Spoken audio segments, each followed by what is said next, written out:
Dear Daisy, I don't know if you're even waiting for my letter. I've wanted to write you for quite a while now. It's true, I keep thinking about you every day. It's like you've taken up residence in my head and my heart, and you'll never leave my thoughts, no matter what. Today's the anniversary of the day Jay passed away. I knew I have to write to you. When I first visited you and your husband, I realized that I was still in love with you. You lived in your parents' house. The last time I was on Long Island, you promised me on your front porch that we would get married.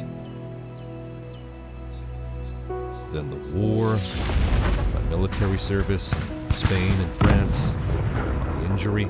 When I came back, I found out you were married to Jay Blaine. I thought I was going to kill him, or I'd kill you, dear Daisy. But when I found out how happy he made you and how beautiful your children were, well, my anger vanished. You were a lovely couple, adored by all the neighbors. I even enjoyed being at your parties, where the genie flowed in rivers and Cole Porter's music played on vinyl records.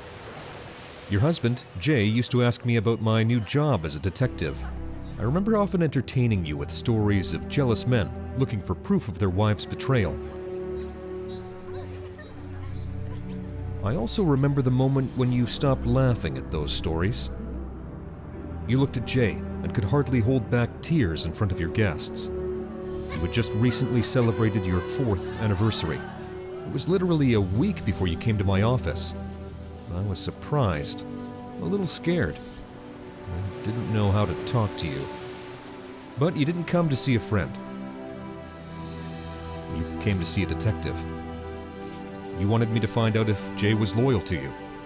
I jumped on this case for you. I spent the whole day on Jay's tail. He left the house, went to the office, worked for a while, and then went to the races. This habit of his you probably didn't know about at the time. He was losing badly, drinking down his sadness with wine. A few men came up to him, one of whom I recognized straight away. That was Big Nick. You don't want to mess with that thug. Nick's guys beat up Jay. What have you gotten yourself into? Flashed through my head. Next, he went to the Empress Hotel, where the blonde Zelda Deaver, the stenographer from his office, was waiting for him. I'll always remember the way you looked at the picture I brought you. You cried and said that you looked alike. She even had the same dress. You kept saying, "Why does he need a copy of me when he has me?" Not only that, but you took my hand and whispered that I wouldn't be that kind of man. My heart clenched. I held your hand tightly and pulled you into my arms. I told you that if you were my wife, I would never hurt you. Do you remember when I asked you to leave Jay? But you said you loved him. I learned about Jay's suicide at the Empress Hotel from the newspapers. Couldn't believe it. Even though the reporters were saying that Jay shot himself with his own gun, I hadn't seen you or Jay in a week. I couldn't bring myself to visit you. Only heard that Jay left Zelda and fired her. I knew you were trying to make things right. I pictured your face, your tears, and your fear for the future. Given the investigation's verdict of suicide, you and your children will not receive any insurance money.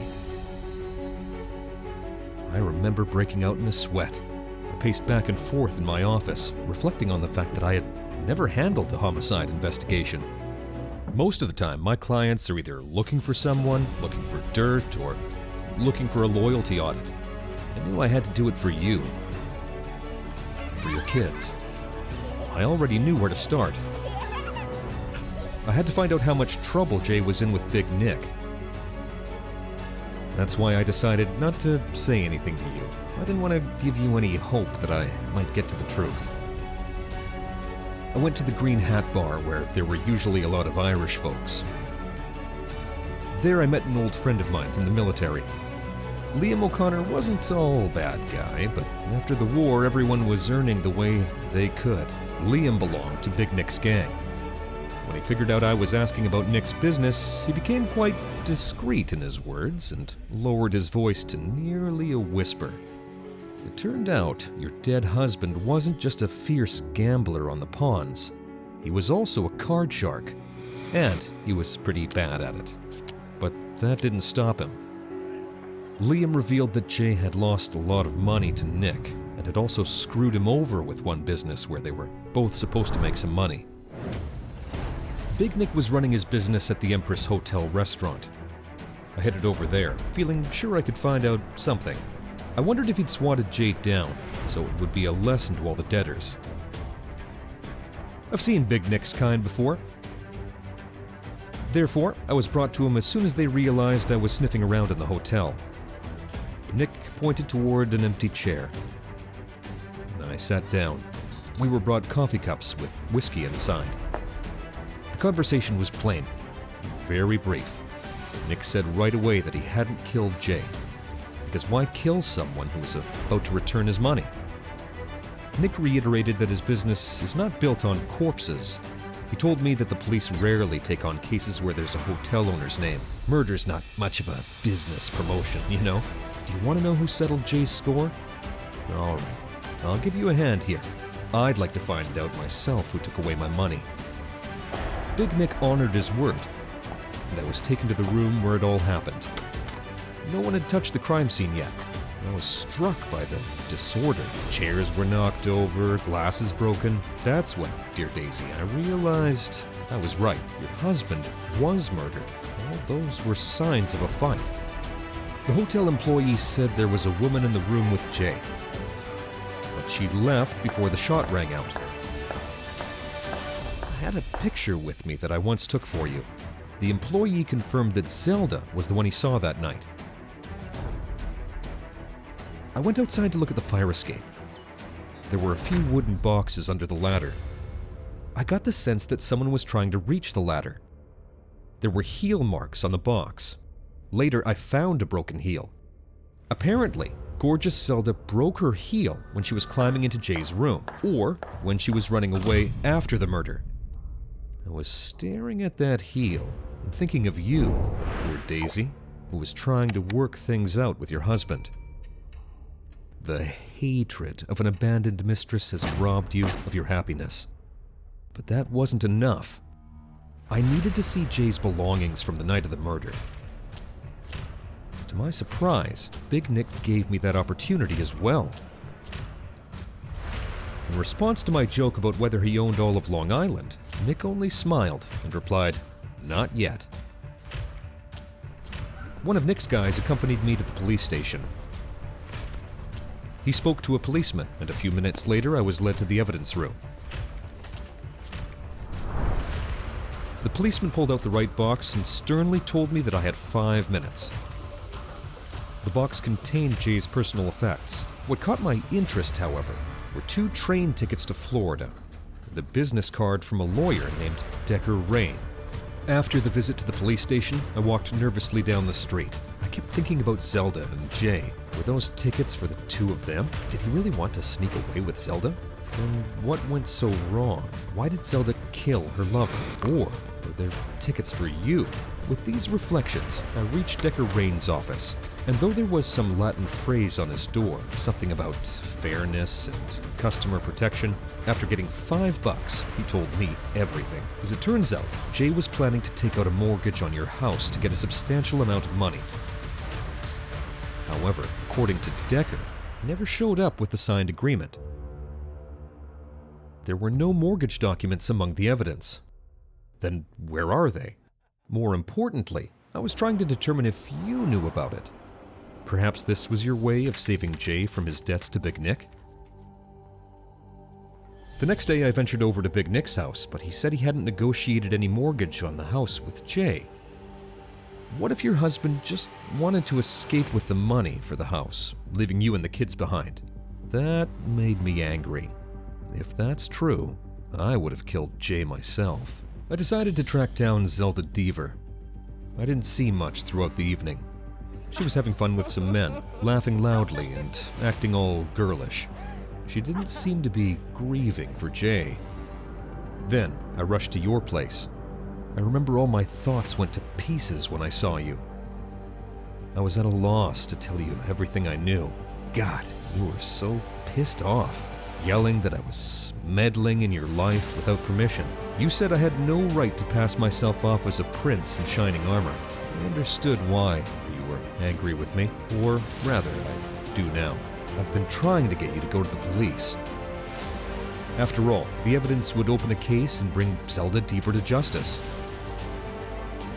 But you were sure she'd get away with it since no one saw her in the room at the moment of the shooting, and she'd never admit it.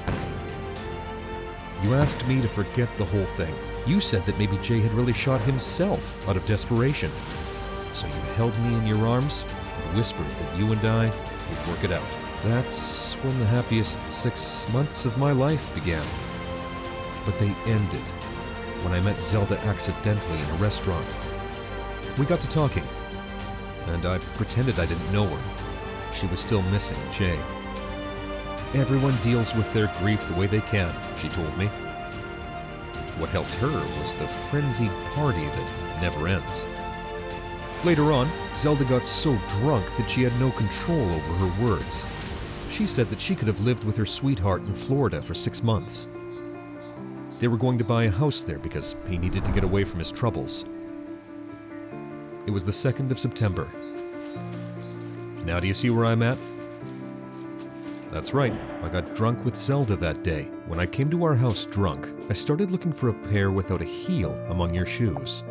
You were confused, worried that I was sick, and tried to pull me away from the closet, but I kept opening one box after another. I didn't want to find them at all. Why didn't you throw them away?